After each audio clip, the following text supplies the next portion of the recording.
Según cuenta la leyenda, en algunos hospitales de Estados Unidos utilizan unas pulseras de color negro para marcar la hora a la que falleció una persona y cuál fue el motivo de su muerte. Si ves a alguien con una de estas pulseras, podrías estar junto a un fantasma.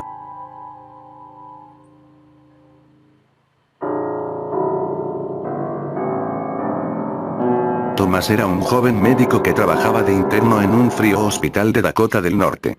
Su vocación y sus ganas de salvar vidas eran el único motivo por el que no caía rendido de cansancio en unas interminables guardias que podían prolongarse hasta 36 horas y que le dejaban exhausto. Aquella noche había sido especialmente dura, el servicio de urgencias no tuvo ni un respiro y Thomas había tenido que encargarse por primera vez de una paciente sin el respaldo de otro doctor.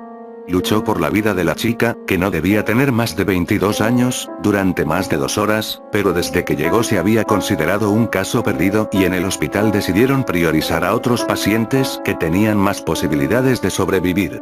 Los daños que había sufrido la joven en ese accidente de tráfico múltiple eran tan graves, que incluso si Thomas hubiese conseguido obrar un milagro y la chica hubiese sobrevivido, las secuelas hubiesen sido tan graves que probablemente habría quedado en estado vegetativo. Los médicos más experimentados del hospital habían acudido en la ayuda de los otros accidentados y decidieron bautizar a Thomas con un caso imposible para que un primer fracaso le hiciera comprender lo dura que es su profesión y no empezara a creérselo demasiado.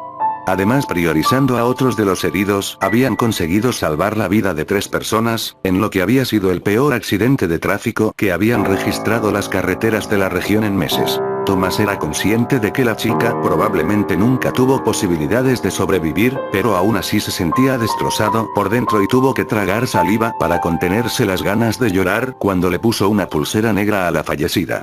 La pulsera negra era un protocolo de su hospital que servía para marcar a un difunto y señalar la hora y causas de su muerte.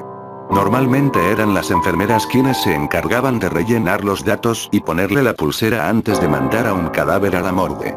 Pero Thomas pensó que haciéndolo él, el recuerdo de su primer fracaso le serviría para aprender y avanzar en la que puede llegar a ser una de las profesiones más duras. Memorizó cada una de las facciones de la chica y la cubrió con una sábana para que uno de los celadores se la llevara en una camilla por un interminable pasillo que conducía al depósito de cadáveres. Al finalizar su turno, Thomas parecía un zombie, su cara demacrada por el cansancio y el fuerte impacto emocional de perder a su primer paciente le habían dejado destrozado. No era la primera vez que alguien se moría en una mesa de operaciones frente a él, pero esta era la primera vez que él era el doctor al mando y el único responsable. En su mente repasaba todos y cada uno de sus movimientos, y trataba de buscar cuál fue su error o si había algo más que pudiera haber hecho. Pero incluso él mismo, sabía que su proceder había sido impecable y que cuando a alguien le llega a la hora es imposible luchar contra el destino. Cabizbajo y caminando casi dormido entró en el ascensor. Se dirigía a la 7ª planta donde tenía su ropa, lo único que quería era cambiarse e irse a dormir a la residencia que estaba a pocas calles del edificio del hospital. Eran las 4 de la mañana y el hospital parecía vacío, tan absorto estaba en sus pensamientos, que casi ni se dio cuenta de que había alguien dentro del ascensor cuando entró. Una mujer le saludó. Y yo que creía que tenía mala cara, chico, ¿pero qué te ha pasado?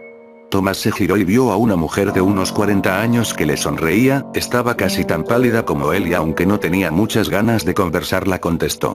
Hoy ha sido un día muy duro, no sé ni cómo estoy todavía de pie. Además he perdido a mi primer paciente, le dijo mientras ponía un gesto que denotaba que estaba a punto de echarse a llorar. Pues por la cara que pones estoy seguro que has hecho todo lo que podías, no seas tan duro contigo mismo. Muchas gracias, probablemente mañana pueda verlo de otra forma, dijo Thomas mientras se giraba a ver porque se había abierto la puerta del ascensor en una planta que ninguno de los dos había marcado. Al mirar fuera vio la silueta de una joven en mitad del pasillo, al terminar de abrirse la puerta del ascensor comenzó a girarse lentamente hacia ellos.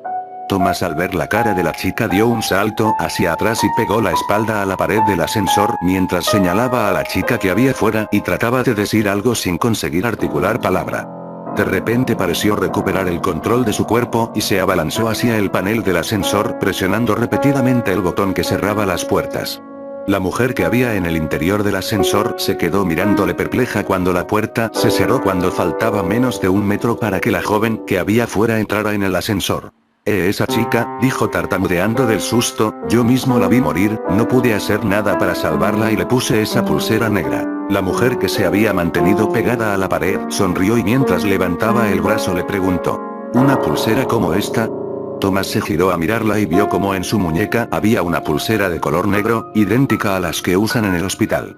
El joven médico se desmayó del susto y en su caída agarró fugazmente el brazo que le mostraba la mujer con la que había compartido la charla en el ascensor. Minutos después encontraron a Thomas aún desfallecido en el suelo del ascensor. Todos atribuyeron su desmayo al cansancio.